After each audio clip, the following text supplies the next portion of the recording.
You know when you flip a light switch, the light comes on? Well, instantly.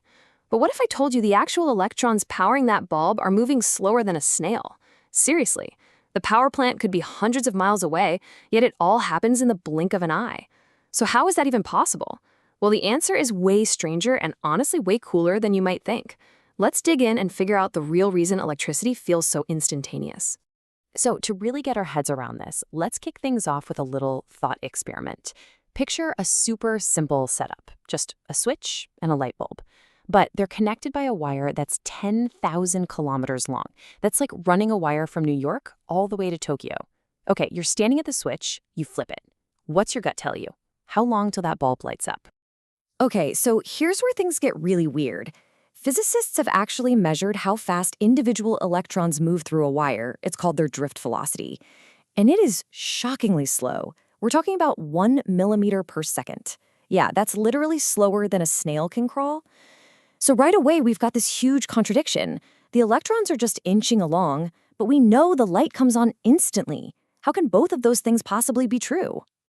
Well, let's just do the math based on this snail's pace, shall we? If we assume a single electron has to travel that entire 10,000-kilometer wire, the calculation is pretty simple. Time is just the distance divided by the speed. So that's 10 million meters divided by a tiny 1,000th of a meter per second. The answer you get is 10 billion seconds, which works out to be over 300 years. No, that's not a typo. If this was how it worked, you could flip a switch today, and maybe, just maybe, your great-great-great-great-great-grandchildren would get to see the light finally pop on. So yeah, clearly our first idea here is completely, fundamentally wrong. This is not how electricity works, not even close.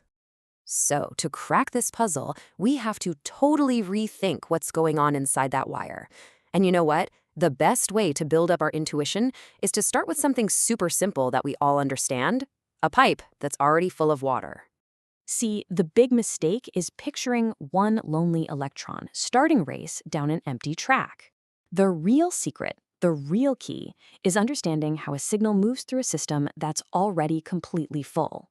Imagine you have a super long garden hose, but it's already full of water from end to end. If you go to the tap and you push just a little bit more water into one end, what happens? Water immediately starts pouring out the other end, right?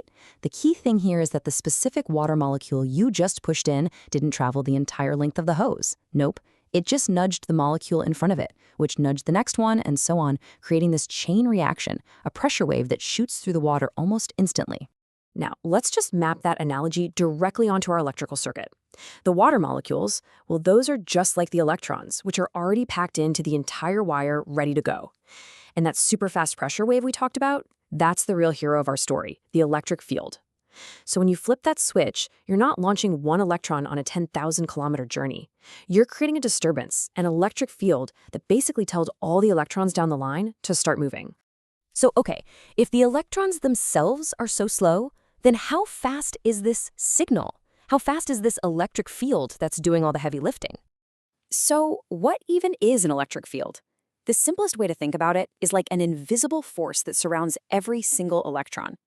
When you flip the switch, you change that field at your end of the wire, and that change ripples outwards, sending a message to every other electron in the circuit that says, hey, time to get moving now. And what's absolutely incredible is that this was all figured out way back in the 19th century. There was this brilliant physicist, James Clerk Maxwell, who came up with these amazing equations for electricity and magnetism. And when he did the math, something stunning popped out. He predicted that these electric field disturbances travel as a wave. And the speed of that wave, well, it turned out to be a fundamental constant of the universe. And that constant is, you guessed it, the speed of light, which we usually label with the letter c. It's about 300 million meters per second. This is the true speed of the signal in our wire. It's not the snail-paced electron, it's the light-speed electric field. All right, we have our new speed. We have our new correct way of thinking about this. Let's go back to our crazy thought experiment and finally solve this thing properly. Okay, calculation take 2. We've still got the same distance, right? 10 million meters. But this time, we're not going to use that pokey electron speed. We're going to use the actual signal speed, the speed of light. And the answer? It's about 0.03 seconds. or 30 milliseconds. So not 300 years, but a tiny, tiny fraction of a second. Now that sounds right. That matches what we actually experience in the real world when we say something is instant. That was a fun little thought experiment, but let's bring it back to reality. What about in your home?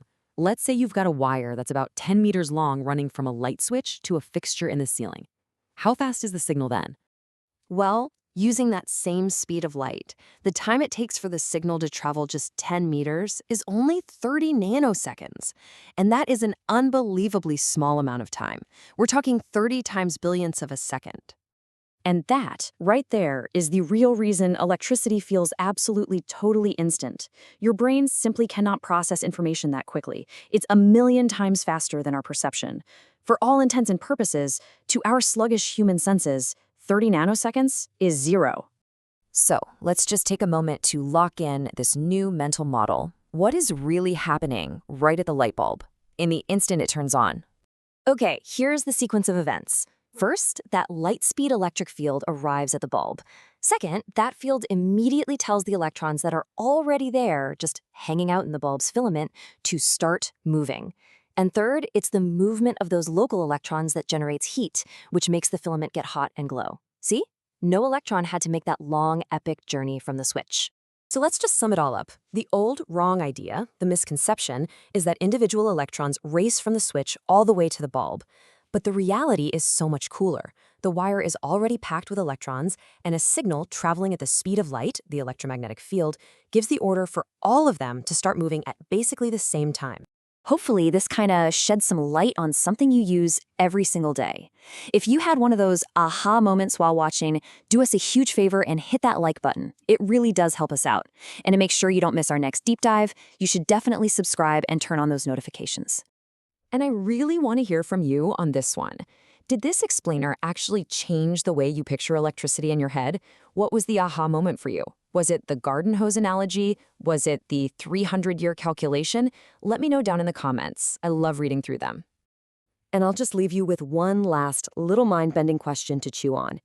If the energy that powers the bulb is actually traveling in the fields around the wire, then what's the point of the wire itself? What is it really doing? Let that one sink in. Thanks for watching.